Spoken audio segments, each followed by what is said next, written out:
steel. But concrete also, we have found, does not have durability unless it is done properly. It's not the concrete itself that's vulnerable to the environment. It's what's inside, steel reinforcing.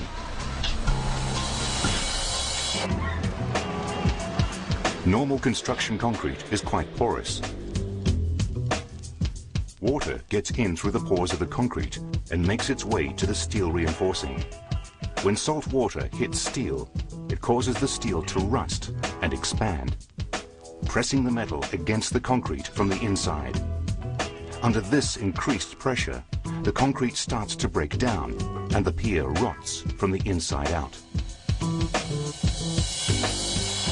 The concrete piers on the Hangzhou Bridge are reinforced with multiple steel rods called rebar.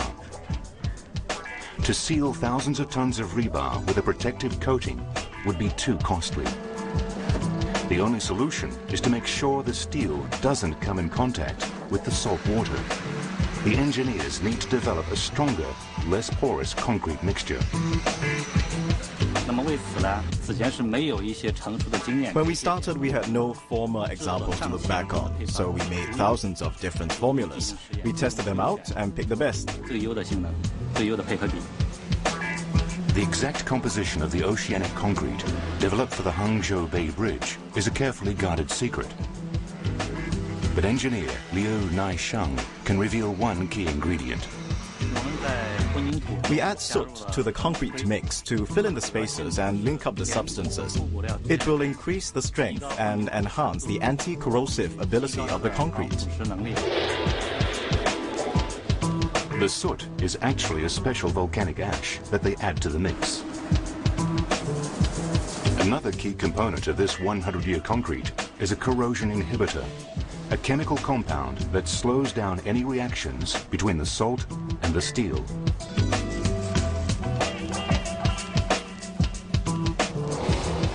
Getting the right concrete formula took time, but it is well worth the effort. The hours spent in development will pay off tenfold once the bridge is complete. If we use concrete as opposed to steel, that means that the maintenance cost then gets reduced, because concrete by its nature does not need repairs and repainting as you would do with steel. Using clever chemistry and trial and error, the team has conquered the elements in the water. But as the bridge rises upward, engineers face another powerful force of nature: typhoons.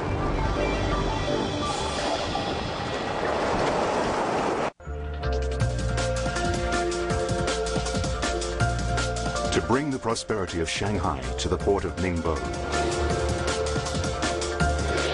engineers are constructing a 36-kilometer-long bridge across Hangzhou Bay.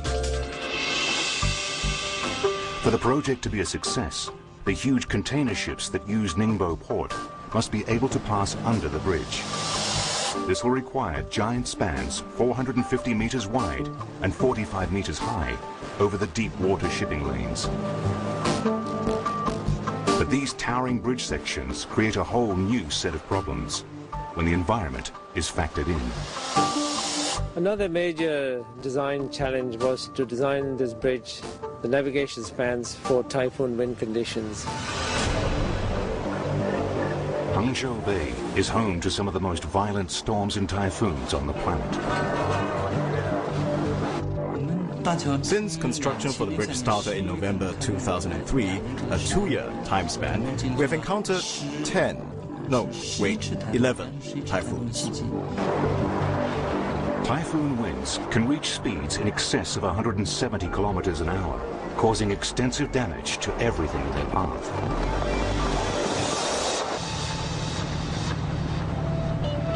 The enormous spans needed for container ships to pass under Hangzhou Bay Bridge will be prone to wind.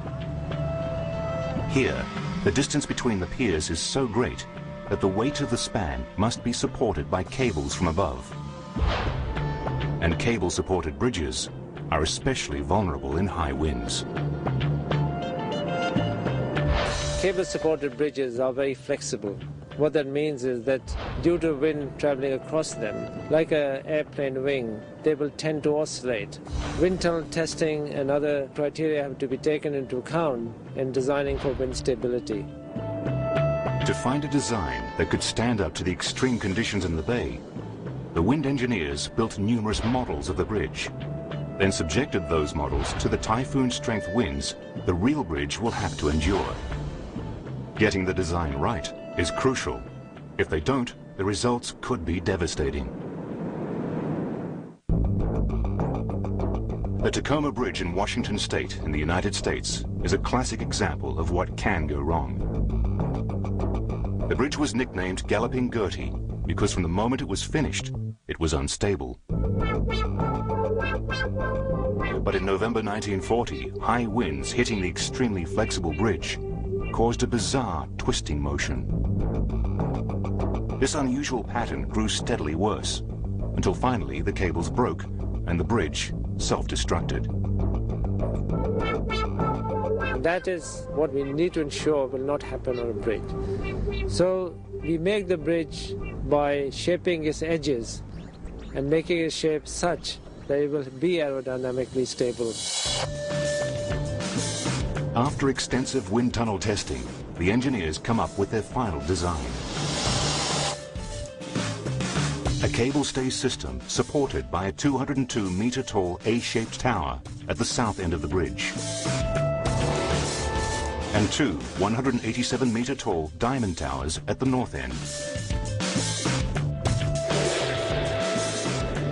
The cables will support the giant spans, and a triangular shape will increase the stability of the towers in high winds. The result? Navigation spans stiff enough to resist typhoon-strength winds.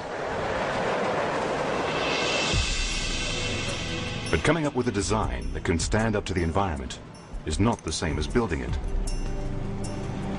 High above the raging currents of Hangzhou Bay, the workers at the bridge must battle the extreme elements every day. It's not work for the faint-hearted. The workers need to overcome a frightened state of mind.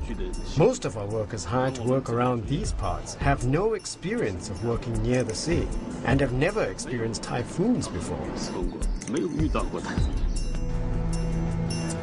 It's not just the workers' state of mind that concerns the team. Workers' safety and the completion of the project are in jeopardy. The construction program is 5.5 years long. That may seem reasonable, but every year the weather window suitable for construction is only around 200 days. So just to think we have to squeeze all construction activities into 200 days a year, that is a great challenge. The team has to take decisive action to ensure the safety of the workers and keep the project on schedule. Because when severe conditions take hold, work at sea comes to a halt.